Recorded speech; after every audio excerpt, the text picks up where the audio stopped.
పరిశుద్ధ గ్రంథములో నుండి యోబు గ్రంథము 1వ అధ్యాయము 1వ వచనం నుండి 5 వచనాల వరకు చదువుకుందాం.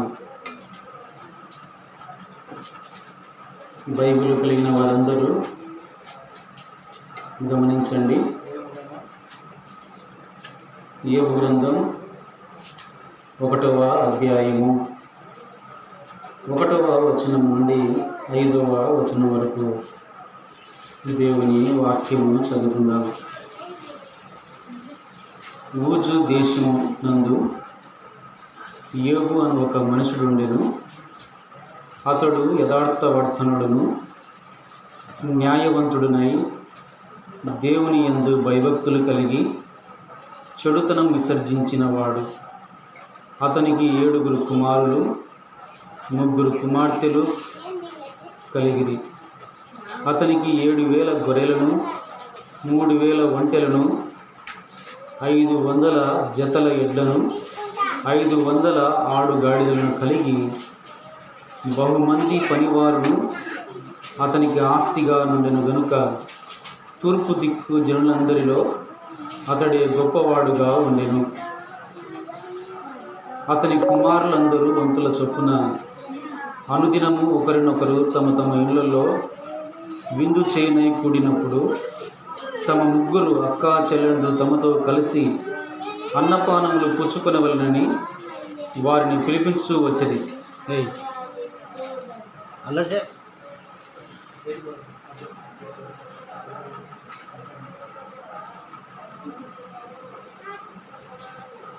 5వ వచనం. వారి వారి విందు దినములు పూర్తి కాగా యోబు తన కుమారులు పాపం చేసి తమ హృదయములో దేవుని దూషించిరేమో అని వారిని పిలువనంపించి వారిని పవిత్రపరచి అరుణోదయమున లేచి వారిలో ఒక్కొక్కరి నిమిత్తము దహన బలి అర్పించుచూ వచ్చెను. యోబు నిత్యము అలాగూ చేయుచుండెను. వాక్యం కొరకై ఈ సమయంలో చిన్న ప్రార్థన చేసుకుందాం. దేవుడు తన వాక్యాన్ని దీవించి మనకు మేలుకరంగా ఆయన అనుగ్రహించులాగున ప్రార్థన చేసుకుందాం. శాశ్వతమైన ప్రేమతో బహుమిక్కిలిగా ప్రేమిస్తున్న తండ్రి, ఈ సాయంకాల సమయంలో ఈ చల్లపూటన మీ సన్నిధిలో మీ వాక్యం వినుటకు సిద్ధపడి కూర్చోవడానికి మీరు మాకు ఇచ్చినటువంటి మంచి బుద్ధిని బట్టి స్తోత్రం వందనాలు చెల్లిస్తూ ఉన్నాం. ప్రియ ప్రభు, ఈ సమయంలో చదవబోతున్న ప్రతి లేఖనం మాకు మేలుకరంగా మీకు మహిమకరంగా మీరే జరిగించండి. ప్రారంభం మొదలుకొని వాక్య పరిచర్యలో ముగింపు వరకు మీ ఆత్మ కార్యమును అనుగ్రహించి అనేకులకు మేలుకరంగా ఉండులాగున ఈ తలంపులు మీరు మాకు అనుగ్రహించండి. దేవా, ఈ సమయంలో మీ దాసుని మరుగుపరిచి మీ మాటలు నా నోటికి అందించి దేవా, మాకు ఎంత మేరకు మాటలు అవసరమో అంతవరకే మీ మాటల చేత మమ్మల్ని తృప్తిపరిచి మీరే మాట్లాడదురని ప్రాణనాథుడు విమోచకుడైన ప్రభు అయిన యేసు క్రీస్తు వారి నామమున స్తుతించి ప్రార్థన చేసి అడిగి వేడుకొనుచున్నాము తండ్రి, ఆమేన్.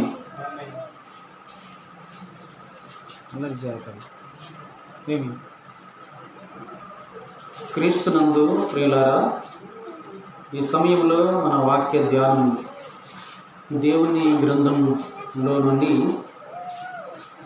యోబు గ్రంథం 1వ అధ్యాయము 1వ వచనం నుండి 5వ వచనం వరకు మనం చదువుకున్నాం.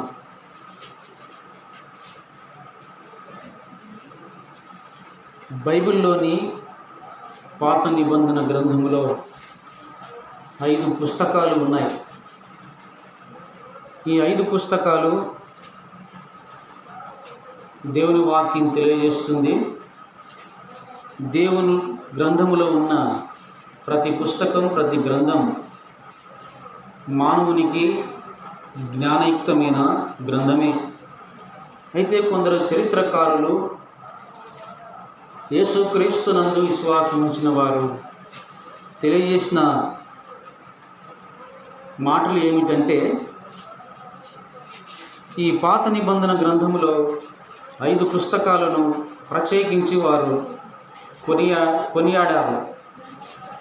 మొట్టమొదటిగా యోబు గ్రంథం, అలాగే కీర్తనల గ్రంథం, సామెతల గ్రంథం, ప్రసంగి గ్రంథం మరియు పరమగీతముల గ్రంథం. ఈ 5 గ్రంథాలు, ఈ పుస్తకాలు మానవునికి ఏ విధంగా నడుచుకోవాలో, మానవుడు ఏ విధంగా ప్రవర్తించాలో జ్ఞానము నేర్పిస్తాయని చరిత్రకారులు తెలియజేశారు. గనుక ఈ సమయంలో ఈ 5 గ్రంథాలు ఉన్న మాటలు జ్ఞానాన్ని ప్రబోధిస్తున్నాయి. జ్ఞాన గ్రంథముగా ప్రపంచమంతా కొనియాడుతుంది. అయితే ఈ సమయంలో ఈ బైబిల్లో అంతటి ప్రత్యేకత ఉన్న యోబు గ్రంథం గురించి, మహాభక్తుడైన యోబు గారి గురించి మనం ఈ సమయంలో తెలుసుకుందాం. కొద్ది నిమిషాలు రండి, దేవుని వాక్యం చదువుకున్నాం. కొద్ది నిమిషాలు దేవుని వాక్యమును ధ్యానం చేసుకుందాం.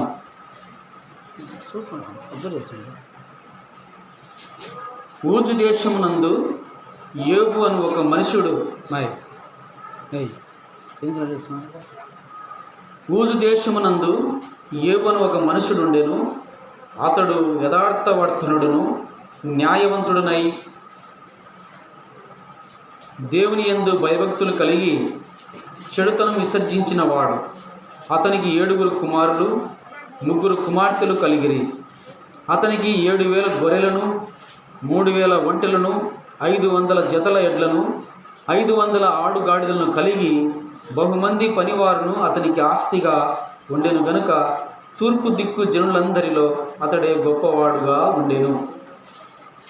ఈ సమయంలో మనం చూస్తూ ఉన్నాం, ఊజు దేశమునందు, ఊజు ఊజు దేశము నుండి యోబు అని ఒక మనుషుడు ఉన్నాడు అని మొదటి వచనంలో మనం చూస్తూ ఉన్నాం. ఊజు దేశంలో ఒక మనుషుడు ఉన్నాడు. ఆ మనుషుని పేరు యోబు అని మనం చూస్తూ ఉన్నాం. ఈ సమయంలో ఒక మాట మనం జ్ఞాపకం చేసుకుందాం. ఇక్కడ ఒక ఊరు కనపడుతుంది, ఒక గ్రామం కనపడుతుంది.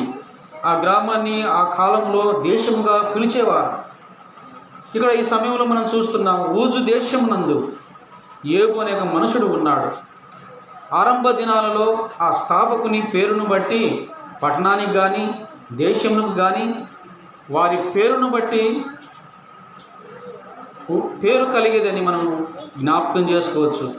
పురాతన కాలం నుంచి మనం ఆలోచన చేస్తే ఆయా వ్యక్తుల పేరును బట్టి, పూర్వకాలంలో వారి స్థితిగతులను బట్టి, వారు ఎవరైతే స్థాపించారో ఆ గ్రామాన్ని కానీ ఆ పట్టణాన్ని కానీ ఎవరి ద్వారా కలిగిందో పూర్వకాలం ఆలోచన చేస్తే ఆ విధంగా గ్రామాలకు ఆ విధంగా పేరు వచ్చేదని మనం చూస్తూ ఉన్నాం.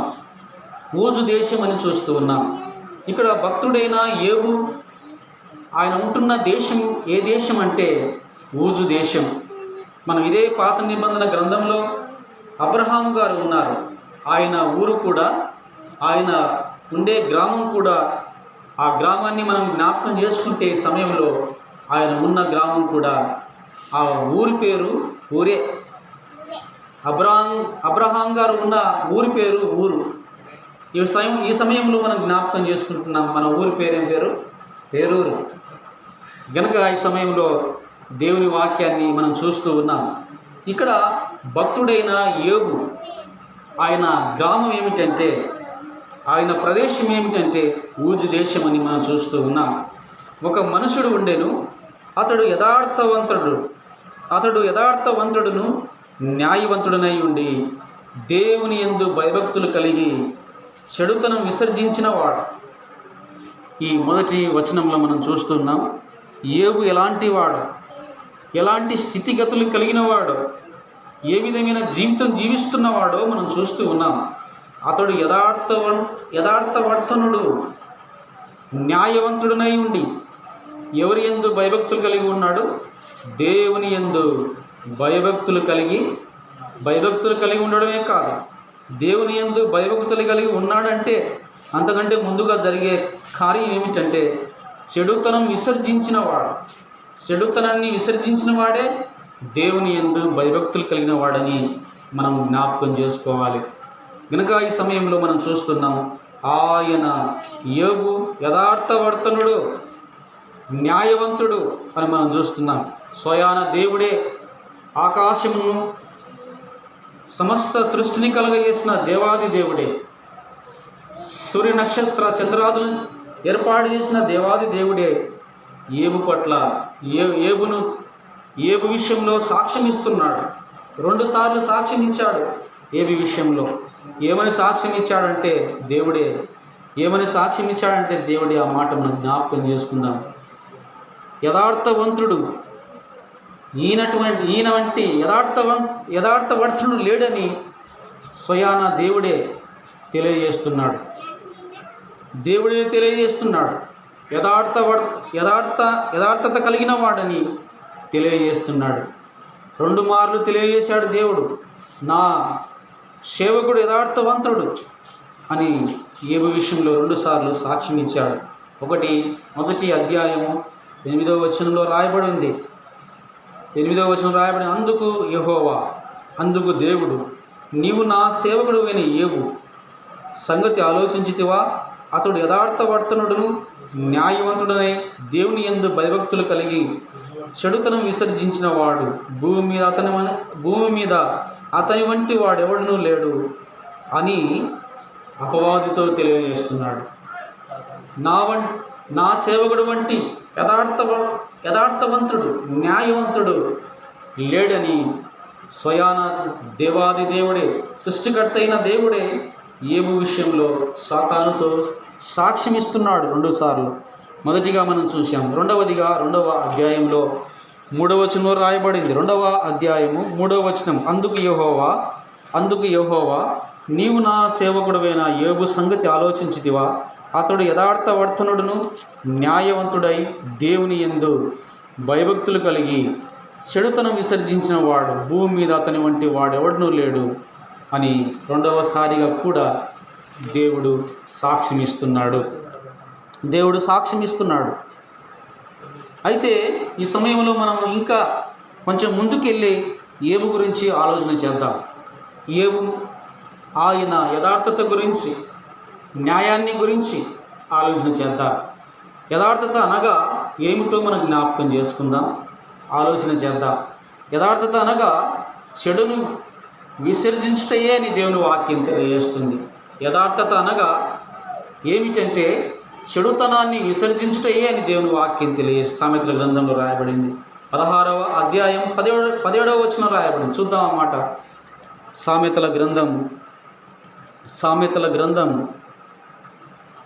16వ అధ్యాయము, సామెతల గ్రంథం 16వ అధ్యాయము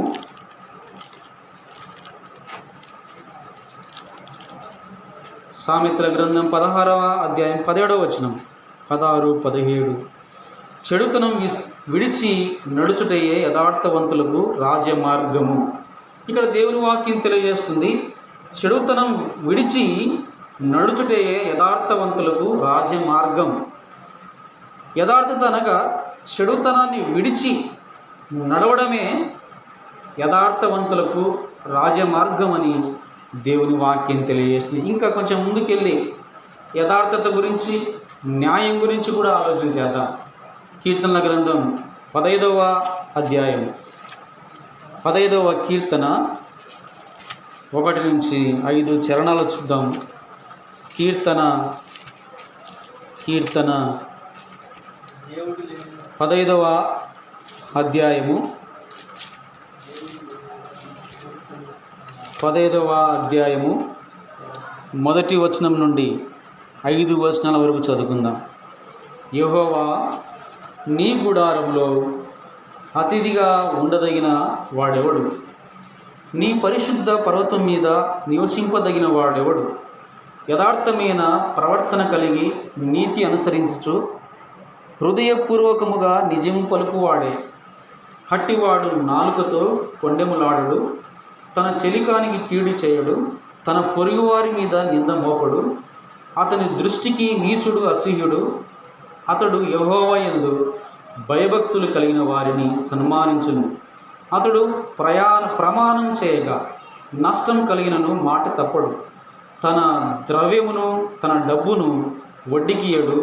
నిరపరాధిని చెరుపుటకై లంచము తీసుకొనడు. ఈ ప్రకారం చేయువాడు ఎన్నడూను కదల్చబడడు. ఇక్కడ మనం చూస్తున్నాం, యథార్థత గురించి ఆలోచన చేస్తున్నాం. యెహోవా నీ గుడారంలో అతిథిగా ఉన్నదగిన వాడెవడు? నీ పరిశుద్ధ పర్వతం మీద నివసింపదగిన వాడెవడు అని మనం చూస్తున్నాం. 2వ వచనాన్ని చూద్దాం. యథార్థమైన ప్రవర్తన కలిగి నీతి అనుసరించుచు హృదయపూర్వకముగా నిజం పలుకువాడే. యథార్థత అనగా ఏమిటి? యథార్థమైన ప్రవర్తన కలిగి నీతి అనుసరించుచు హృదయపూర్వకముగా నిజాన్ని పలుకువాడే యథార్థవంతుడు. నిజం పలికేవాడు యథార్థవంతుడని దేవుని వాక్యం దేవుడు తెలియజేస్తున్నాడు. దావీదు రాజుతో తెలియజేస్తున్నాడు. యథార్థవంతుడు ఎవరనగా హృదయపూర్వకముగా నిజం పలుకువాడే అని మనం చూస్తున్నాం. అలాగే అట్టివాడు నాలుకతో కొండెములాడడు, తన చెలికానికి కీడు చేయడు. నాలుకతో కొండెములాడడు, అలాగే తన చెలికానికి కీడు చేయడు, తన పొరుగు వారి మీద నింద మోపడు అని దేవుడు తెలియజేస్తున్నాడు. 4వ వచనం, అతని దృష్టికి నీచుడు అసహ్యుడు. అతడు యెహోవా యందు భయభక్తులు కలిగిన వారిని సన్మానించును. ఇక్కడ మనం చూస్తున్నాం, అతని దృష్టికి ఈ దేవుని విషయంలో భక్తిగా యథార్థంగా జీవిస్తున్న వాడు దేవుని ఎరగని వానికి ఏ విధంగా కనబడతాడంటే అతని దృష్టికి నీచుడుగా కనబడతాడు. యథార్థంగా ప్రవర్తించేవాడు అసహ్యుడుగా కనబడతాడు లోకానికి. అయితే ఇక్కడ యథార్థవంతుడు, న్యాయాన్ని ప్రేమించేవాడు, ఎంతటి వారునైనా ఆ వ్యక్తి యెహోవా యందు దేవుని యందు భయభక్తులు కలిగి ఎవరైతే ఆ మానవుడు ఆ వ్యక్తి దేవుని ఎరిగిన వాడు, దేవుని పట్ల భయభక్తులు కలిగి ఎవరైతే ఉంటారో ఆ యథార్థతను కలిగిన వాడు, ఆ నీతిగా నడుచుకుంటున్నవాడు వారిని సన్మానిస్తాడని దేవుని వాక్యం తెలియజేస్తుంది. అలాగే యథార్థత మనం చూస్తున్నాం, అతడు ప్రమాణం చేయగా నష్టము కలిగినను. ఆ వ్యక్తి ప్రమాణం చేసిన మాట ఇచ్చినప్పుడు ఆ మాటను నెరవేర్చుకుంటాడు. మాట తప్పుడని వాక్యం తెలియజేస్తుంది. అలాగే 5వ చరణం, తన ద్రవ్యమును వడ్డీకివ్వడు, నిరపరాధిని చెరుపుటకై లంచం పుచ్చుకొనడు. ఈ ప్రకారం చేయవాడు ఎన్నడూను కదల్చబడడు. యథార్థతకు కలిగిన లక్షణం ఇది. యథార్థతకు కలిగిన లక్షణాలు మనం చూస్తున్నాం. మొట్టమొదటిగా మనం చూసాం, యథార్థత అనగా ఏమిటి? చెడుతనాన్ని విసర్జించుటే యథార్థత, పాపాన్ని ద్వేషించుటే యథార్థత అని మనం చూసాం. అలాగే ఈ కీర్తన గ్రంథంలో మనం చూస్తున్నాం, హృదయపూర్వకముగా నిజం పలుకువాడు. అలాగే నాలుకతో కొండెములాడవాడు కాడు, చెలికానికి కీడు చేయువాడు కాడు, పొరుగువారిని వారి పట్ల నింద మోపేవాడు కాడు. అలాగే ఎవరైతే దేవుని ప్రేమిస్తూ ఉంటారో, ఎవరైతే దేవుని యందు భయభక్తులు కలిగి ఉంటారో వారిని సన్మానిస్తాడు యథార్థవంతుడు. అలాగే ఆ యథార్థవంతుడు, న్యాయవంతుడు దేవుడు చెప్పిన రీతిగా మాట ఇస్తే మాట తప్పని వాడని మనం చూస్తూ ఉన్నాం. అలాగే ప్రాముఖ్యమైన మాట వచనంలో రాయబడిన మాట, తన ద్రవ్యము వడ్డీకి ఇవ్వడు. తన ద్రవ్యాన్ని, తన డబ్బును, తన సిరిని వడ్డీకి ఇవ్వడు. నిరపరాధిని చెరుపుటకై లంచము పుచ్చుకొనడు. ఈ ప్రకారం చేయువాడే ఎన్నడూను కదల్చబడడు. ద్రవ్యాన్ని వడ్డీకి ఇవ్వనివాడు, నిరపరాధిని చెరుపుటకై లంచం తీసుకున్నవాడు, వడ్డీకి ఇవ్వనివాడు యథార్థవంతుడు, లంచం పుచ్చుకొనని వాడు యథార్థవంతుడు. దేవుడిలే వాక్య ప్రకారం. అలాగే కొంచెం ముందుకు వెళుదాం. దేవుని వాక్యంలో 32వ కీర్తన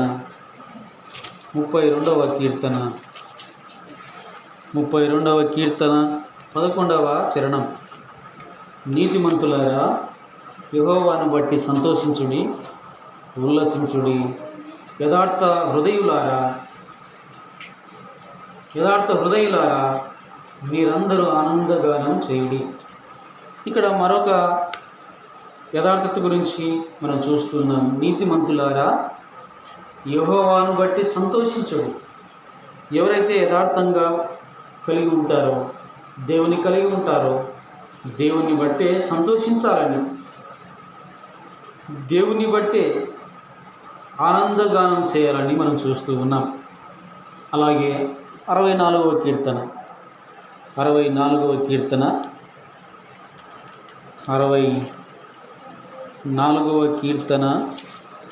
10వ చరణం. 64:10. నీతిమంతులు యెహోవాను బట్టి సంతోషించుచు ఆయన శరణజొచ్చెదరు, యథార్థ హృదయులందరూ అతిశయపడుదురు అని మనం చూస్తూ ఉన్నాం. నీతిమంతులు యెహోవాను బట్టి సంతోషిస్తారని మనం చూస్తున్నాం. ఆయన శరణజొచ్చుతారు. యథార్థ హృదయులందరూ దేవుని విషయంలో అతిశయం కలిగి ఉంటారని మనం చూస్తూ ఉన్నాం. అలాగే సామెతల గ్రంథం, అలాగే కీర్తన గ్రంథం చూద్దాం. 84వ కీర్తన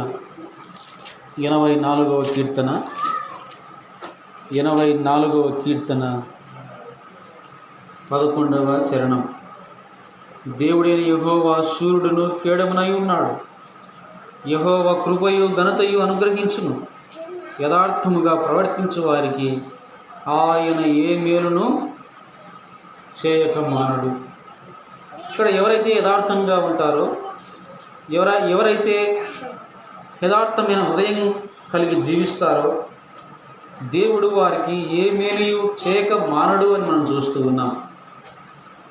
దేవుడు ఆకాశాన్ని కలుగజేసినవాడు, సూర్య చంద్ర నక్షత్రాలను కలుగజేసినవాడు. ఆయన అన్నిటికీ కీడముగా అధికారిగా ఉన్నాడు. యెహోవా కృప ఘనతను అనుగ్రహిస్తాడు దేవుడు మానవులందరికీ.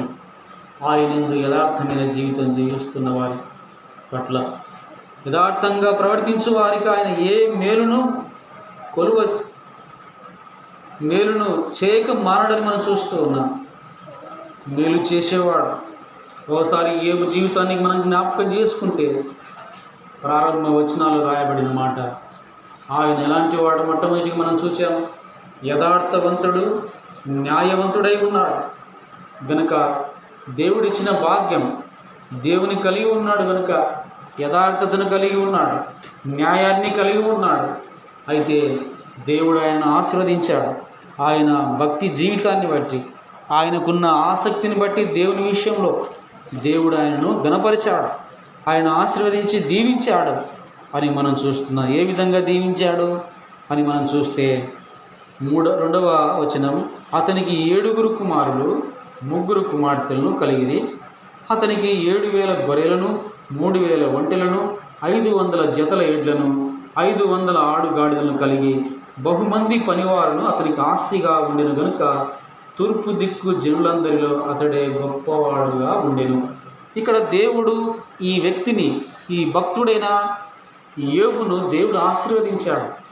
ఈ భూలోక సంబంధమైన మేలులతో నింపాడు, దీవించాడని మనం చూస్తున్నాం. ఈ మేలు పొందుకోవడానికి కారణం ఈ మేలు పొందుకోవడానికి కారణం, ఈ స్థితిలో ఉండడానికి కారణం మొట్టమొదటిగా యథార్థతను కలిగిన వాడు, న్యాయాన్ని కలిగిన వాడు. ఇది మనం చూస్తూ ఉన్నాం. అలాగే మనం దేవుని గ్రంథంలో చూసినట్లయితే 2వ దినవృత్తాంతం గ్రంథంలో ఆసాపు అనే ఒక రాజు ఉన్నాడు. ఆసాపు రాజు ఉన్నాడు. ఆ రాజు దేవుని విషయంలో యథార్థంగా జీవించక, న్యాయంగా జీవించక, దేవుని పట్ల చెడుతనాన్ని కలిగి, ఆయన చెడుని విసర్జించక, ఆయన ఇష్టానుసారంగా ఆయన జీవించినట్లు మనం చూస్తున్నాం. అయితే ఆ దేవుని విషయంలో దేవునికి నమ్మకస్తునిగా జీవించగా ఆ ఆసాపు రాజు ఆ విధంగా జీవించినప్పుడు అతని రాజ్యం అంతటికి ఆయన పరిపాలన చేస్తున్న కాలంలో ఆయన యథార్థంగా లేడు కనుక, దేవునికి మహిమ తెచ్చేవానిగా లేడు కనుక, దేవుని యందు ఆయన నమ్మిక ఉంచలేదు కనుక, ఆయన పరిపాలన విధానం చూస్తే ఆయన పరిపాలించిన కాలంలో ఎప్పుడు యుద్ధ సమాచారాలు ఆయన ఎదుర్కొన్నాడు. యథార్థవంతంగా జీవించక, మంచిగా దేవుని కొరకు బ్రతకక ఆసాపు రాజు జీవితాన్ని మనం ఆ విధంగా జ్ఞాపకం చేసుకుంటున్నాడు. దేవుడు తెలుసు, అయినా దేవుడు చెప్పిన రీతిగా ఆయన జీవించలేదు, ఆయన బ్రతకలేదు. అయితే దేవుడు ఆ వ్యక్తి పట్ల కోపించాడు. ఆ వ్యక్తిని దేవుడు కోపించాడు. ఆ రాజ్యం మీదికి అనేక యుద్ధాలు తీసుకొచ్చాడు. ఎందుకు తీసుకొచ్చాడు? ఆసాపు రాజు మరలా తన తప్పును తెలుసుకొని, మరలా తాను తెలుసుకొని దేవునిలో కొనసాగాలని ఆ విధంగా దేవుడు చేశాడు. కనుక దినవృత్తాంత గ్రంథం మనం జ్ఞాపకం చేసుకుందాం. 2వ దినవృత్తాంతముల గ్రంథం తెరవండి, దేవుని వాక్యం. దినవృత్తాంతముల 2వ గ్రంథం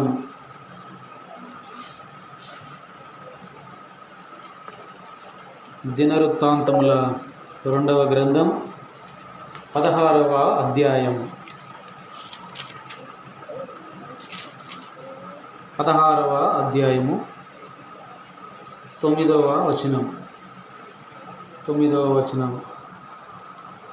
తన ఎడల యథార్థ హృదయం గల వారిని బలపరచుటకై యెహోవా కనుదృష్టి లోకమందంతట సంచారము చేయుచున్నది. ఈ విషయమందు నీవు మతి తప్పి ప్రవర్తించితివి గనుక ఇది మొదలుకొని నీకు యుద్ధములే కలుగును. ఇక్కడ దేవుడు తెలియజేస్తున్నాడు, ఆసాపు విషయంలో తెలియజేస్తున్నాడు. 9వ వచనం మనం చూస్తూ ఉన్నాం. తన ఎడల, దేవుని ఎడల యథార్థ హృదయం గలవారిని బలపరచుటకై యెహోవా కనుదృష్టి లోకమందంతట సమాచారం చేస్తుంది. దేవుని కనుదృష్టి ఎవరైనా యథార్థత కలిగి ఉన్నారా అని దేవుడు తన కనుదృష్టితో లోకమందంతటా సంచారం చేస్తున్నాడు. ఎందుకు? వారిని బలపరచుటకై. అయితే దేవుడు సంచారం చేసినప్పుడు, దేవుడు ఆకాశం నుంచి పరిశీలించినప్పుడు, వివేకం కలిగి దేవుని వెతుకువారు కలరేమో అని దేవుడు ఆకాశం నుండి పరిశీలిస్తున్నాడు. పరిశీలించినప్పుడు ఆయన దృష్టికి ఎవరు కనపడ్డారు? పాత నిబంధన గ్రంథాన్ని, మొట్టమొదటిగా ఆది కాండ గ్రంథాన్ని మనం జ్ఞాపకం చేసుకున్నట్లయితే నోవహు కనపడ్డాడు. దేవుని దృష్టి కనపడ్డాడు. తన తరములో దేవుని యందు భయభక్తులు కలిగి చెడుతనాన్ని విసర్జించిన వారు ఉన్నారా అని దేవుడు ఆకాశం నుంచి ఈ భూలోకాన్ని పరిశీలించినప్పుడు నోవహు కనపడ్డాడు దేవునికి.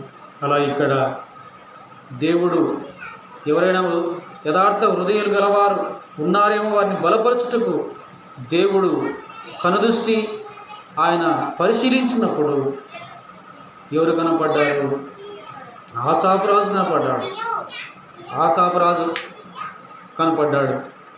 కనపడినప్పుడు దేవుడు చెప్తున్నాడు, దేవుడు తెలియజేస్తున్న మాట ఏమిటంటే, ఈ విషయమందు నీవు మతి తప్పి ప్రవర్తించితివి గనుక ఇది మొదలుకొని నీకు యుద్ధములే కలుగును.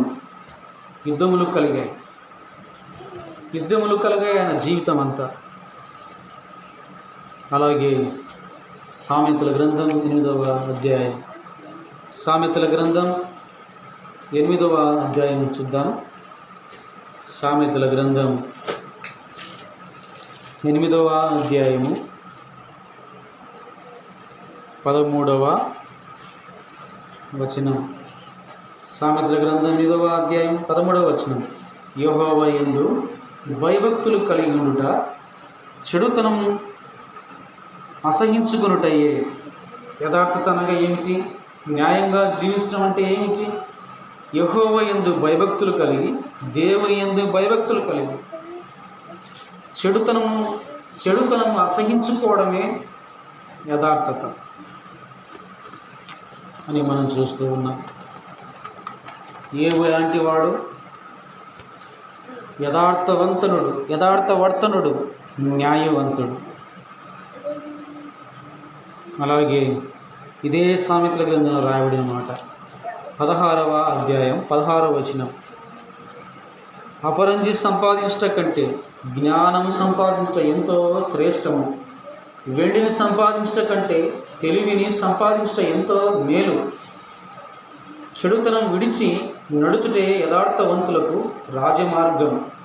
తన ప్రవర్తన కనిపెట్టువాడు తన ప్రాణమును కాపాడుతున్నాడు. చాలా ప్రాముఖ్యమైన మాట. అపరంజిని సంపాదించట కంటే జ్ఞానమును సంపాదించట ఎంతో శ్రేష్టము. వెండిని సంపాదించట కంటే తెలివిని సంపాదించట ఎంతో మేలు అని ప్రభువు తెలియజేస్తున్నాడు. చెడుతనం విడిచి నడుచుటే యథార్థవంతులకు రాజమార్గం. తన ప్రవర్తన కనిపెట్టువాడు తన ప్రాణమును కాపాడుకుంటాడు. తన ప్రవర్తన ఎవరైతే కనిపెట్టుకుంటారో ఇది మంచి, అది చెడ అని ఎవరైతే కనిపెడతారో తన ప్రాణమును కాపాడుకుంటారు, తన ఆత్మను కాపాడుకుంటారు అని మనం చూస్తూ ఉన్నాం. అలాగే ఎబ్రీయులకు రాసిన పత్రిక 12వ అధ్యాయం, ఎబ్రీయులకు రాసిన పత్రిక 12వ అధ్యాయము, ఎబ్రీయులకు రాసిన పత్రిక 12వ అధ్యాయము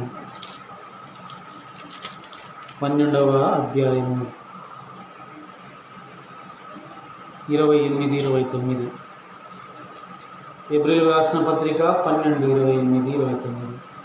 అందువలన మనము నిశ్చలమైన రాజ్యమును పొంది దైవ కృప కలిగి ఉందము. ఆ కృప కలిగి వినయ భయభక్తులతో దేవునికి ప్రీతికరమైన సేవ చేయదము.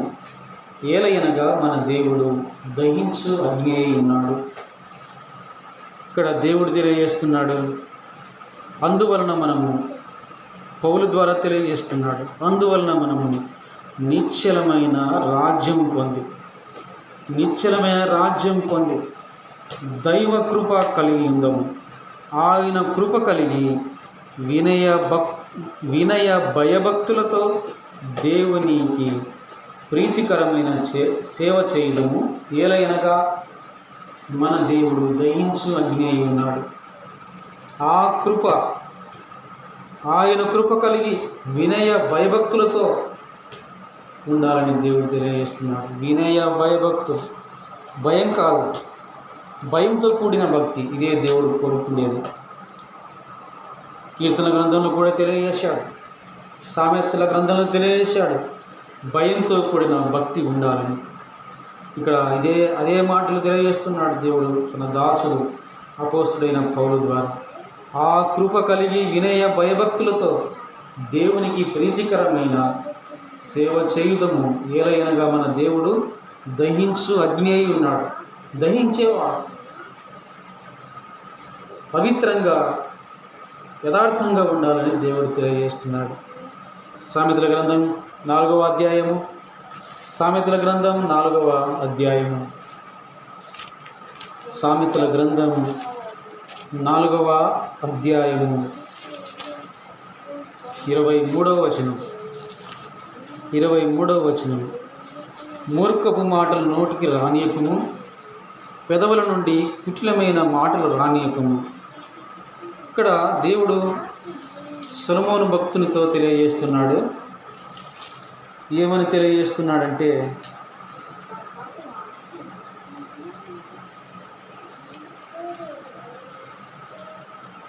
సామెతల గ్రంథం 4:23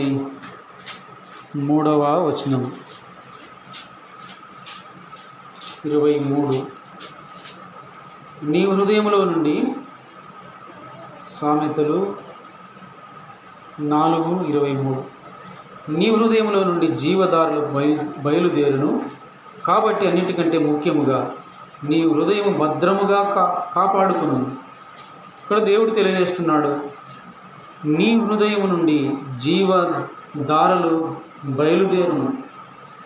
ఎవరైతే ఇక్కడ దేవుడు చెప్పినట్లు హెబ్రీయులకు రాసిన పత్రికలో దేవుని దాసుని ద్వారా దేవుడు తెలియజేసినప్పుడు, ఎవరైతే దేవుని కృపను పొందుకొని వినయ భయభక్తులతో దేవుని ప్రీతికరమైన ఎవరైతే సేవ చేస్తూ ఉంటారో వారి విషయంలో ప్రభు చెబుతున్న మాట, దేవుడు చెప్తున్న మాట ఏమిటంటే, నీ హృదయంలో నుండి జీవధారలు బయలుదేరును.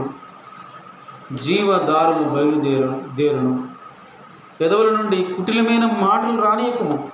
కుటిలమైన మాటలు రాకూడదని దేవుడు తెలియజేస్తున్నాడు. దేవుడు దహించు అగ్ని అయి ఉన్నాడు. ఈ లక్షణాలు కలిగి మరలా దేవుని వాక్యాన్ని ప్రకటించినా, బోధించినా, దేవుని మాటలు మనం విన్నా, అలాగే ఎన్ని కార్యాలు దేవుని చేసినా, కానుకలు సమర్పించినా, దేవుని సన్నిధిలో ఏ కార్యం చేసినా, దేవుని సేవ ఏ రీతిగా మనం ఆయన సేవను చేసినా, మొట్టమొదటిగా ఆ వ్యక్తికి కావాల్సింది ఏమిటంటే, ఆ మనుషునికి కావాల్సింది ఏమిటంటే, మొట్టమొదటిగా దేవుని కృపను పొందుకోవాలి. తర్వాత వినయ భయభక్తులతో దేవునికి ప్రీతికరమైన సేవను చేయుదమని భక్తుడు తెలియజేస్తున్నాడు. చేయకపోతే, ఆ విధంగా యథార్థంగా నీతిగా లేకపోతే దేవుడు ఏం చేస్తాడంటే, ఆయన మన దేవుడు ఎలాంటి వాడు? దహించు అగ్ని, దహించి వేస్తాడు.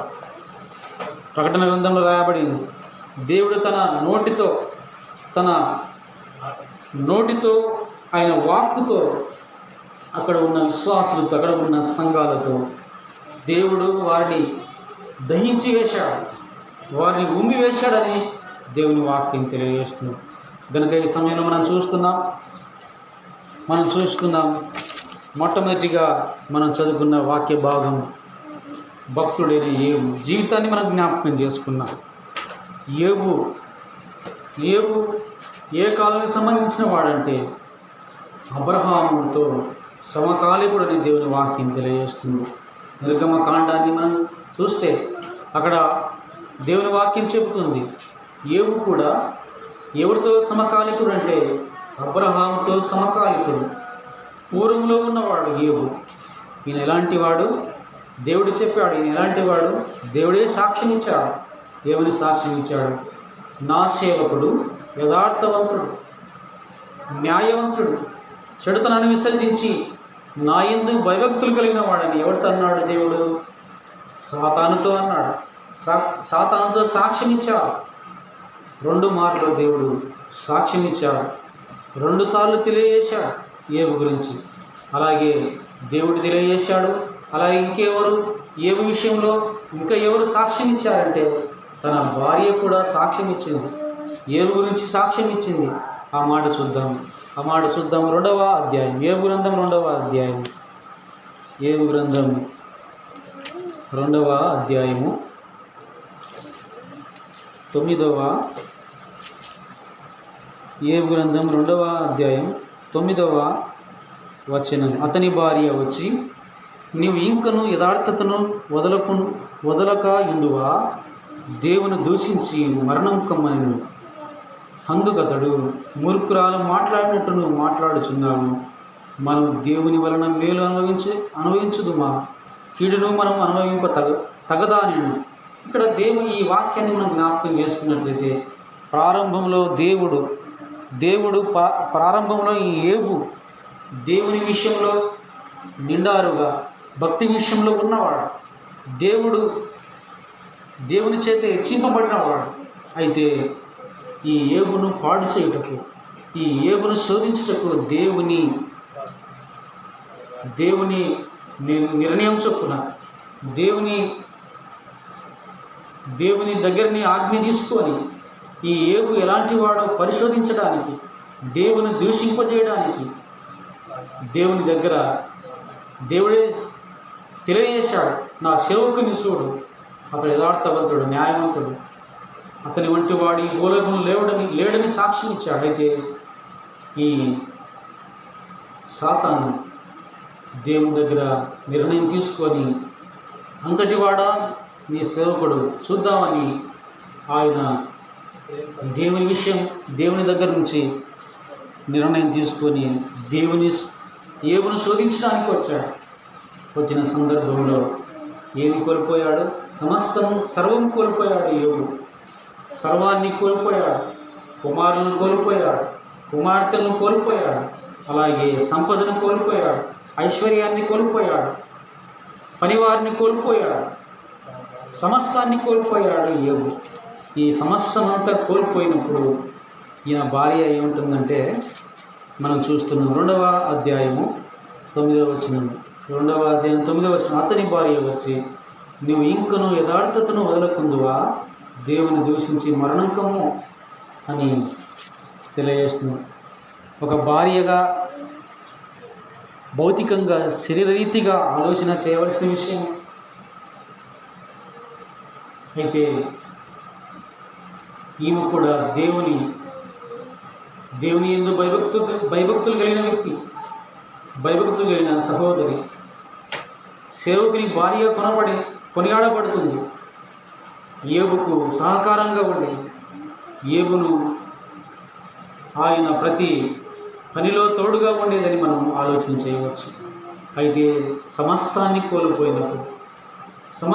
కోల్పోయినప్పుడు ఈ స్త్రీ ఏబు భార్య ఇంకా ఆ విశ్వాస